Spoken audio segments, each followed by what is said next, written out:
भाद्रव मासर प्रति बुधवार बुधेई ओषा पालन कराए। सधवा नारी माने संतान कामना सह और संतानकर शुभ मनासिबा उद्देश्य एही पूजा पालित होइतिला। प्रथम बुधवार श्रीक्षेत्र समेत आखपाख अंचल में पूजा पालित होइतिबा देखिबाकु मिलितिला। सधवा नारी निर्जल भावे निष्ठा और पवित्रतार सह एही ओषा पालिथांती। बुधिबा मनकु पूजा अर्चना कराए। बुधेई हेउछंती भैरव और विमला मां, बामन हेउछंती भैरव बा जगन्नाथ।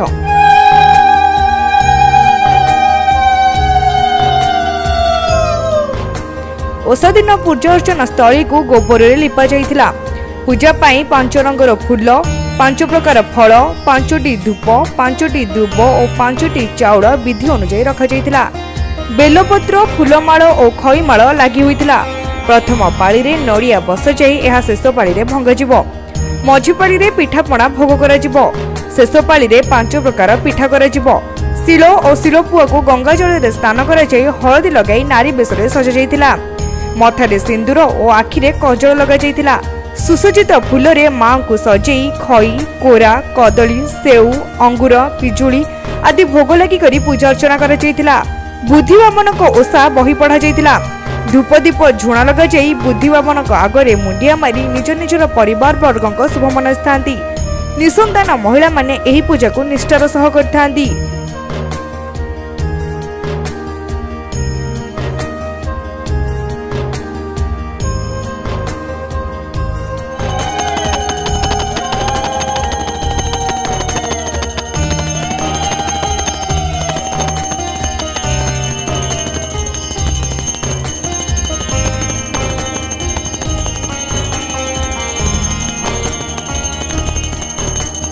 ये होची बुद्धिबापन को उपास पिला मानक पई होची भाद्रव मासरे पड़े। भाद्रव मासरे 5 पाली ओषा करा जाय। को मासरे 5 पाली होची, को मासरे 4 पाली होची। पिला मानक पई करा जाय।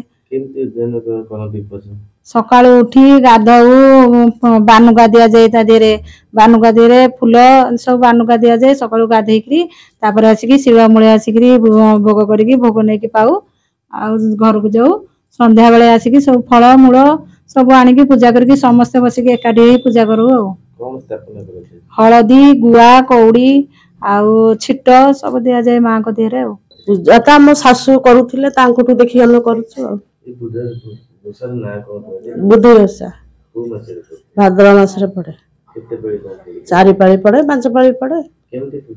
सकाळू धुआ धुई करू पूजा करू सुखिला भोग संजोग को दिया स्थापना करी भोग। ए वर्ष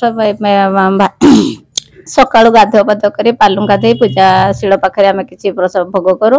से प्रसाद पाई दिन राति जाय थाओ। राति रे मां को शिल रे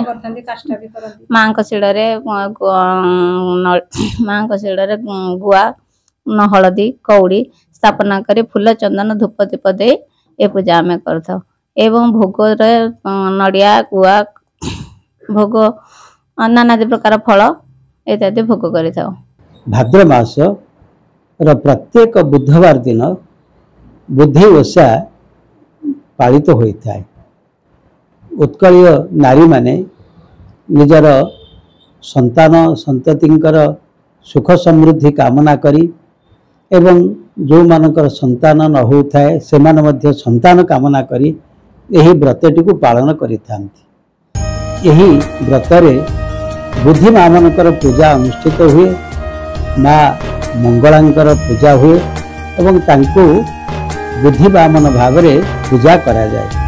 एवं यही दिन अर्थात प्रत्येक बुधवार दिन बुद्धि बामनकर पूजा कले समस्त सुख शांति प्राप्ति होता है बोली विश्वास रही। से सकाळू सकाळू नारी माने यही दिन स्नान शौच आदि करी उपवास करिथांती एवं ए दिन संध्या रे बुद्धि बामनकर पूजा करिथांती।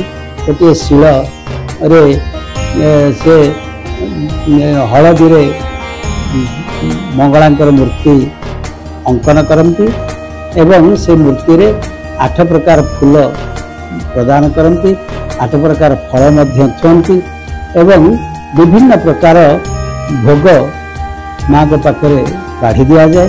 ये समस्त अत्यंत निष्ठार सहित पालित होता है एवं माँ माने यही दिन हुड़हुड़ी पकाई पूजा अर्चना करिथा बुद्धि माँ मान एवं ये बुद्धि माँ मान पूजा शेष बुद्धि माँ मान पूजार जो कथा वस्तु रही से बही मध्य पाठ करा जाए समस्त आपको श्रवण करती जी पाली मासक भितर पड़ो अर्थात 4 पाली कि 5 पाली यही पाली अनुसार प्रत्येक स्त्री लोक मैंने एकाठी यही व्रतटी को आचरण करते व्रत को आचरण कले परिवार मंगल हुए एवं अपुत्रिक नारी पुत्र संतान लाभ करे कन्या संतान लाभ करे तेणु प्रत्येक नारी मानक पई एही बुद्धि ओषा अत्यंत गुरुत्वपूर्ण।